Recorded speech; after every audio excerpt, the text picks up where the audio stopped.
هوانیروست. این نیروی پرتوان 8 سال دفاع مقدس که جانفشانی‌های پرسنلش تمامی ندارد. این توفیق نصیب هوانیروز تبریز و خلبانان و کروی پروازی این پایگاه شده که بتونن در سایه 540 پیک پروازی بتونن بیش از 600 نفر از مصدومین نجات‌دهی و بیماران بدحالی که در مناطق محروم بودن و به مراکز درمانی تبریز انتقال بدن.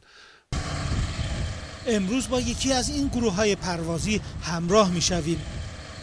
با رعایت نقاط ایمنی پرواز خوبی داشته باشید و با موفقیت برگردید.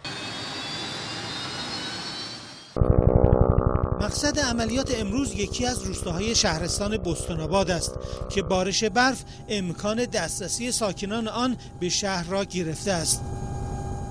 انشالله بریم اونجا ببینیم چه خبره، به لطف خداوند بتونیم جان یکی از استانی‌های عزیز رو نجات بدیم.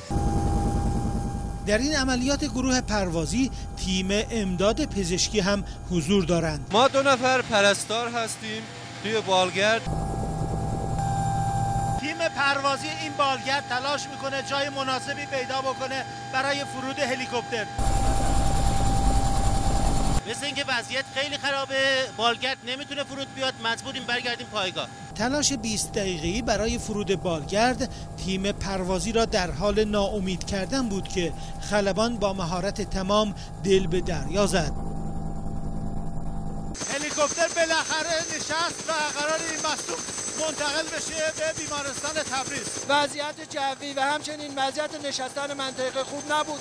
با تلاش فراوان تونستیم اینجا بشینیم. اهالی روستا در هوای بسیار سرد که پره‌های بالگرد نیز بر میزان سردیان افزوده بود، بیمار 59 ساله خود را به بالگرد میرسانند.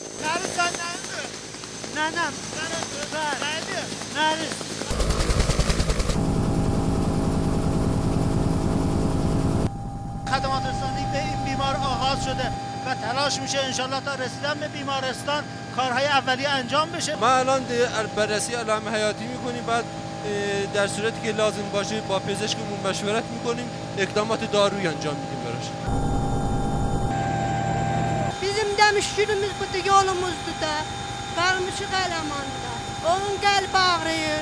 ما امروز حدوداً 1 ساعت و نیم پرواز اورژانس به طرف بستان‌آباد داشتیم. واقعاً با این سختی کار و تو این برف و سردی به غیر از ایثار میشه اسم دیگه‌ای برای تلاش این عزیزان گذاشت. Allah sizi selamet eylesin. Geldiniz bize necat verdiniz.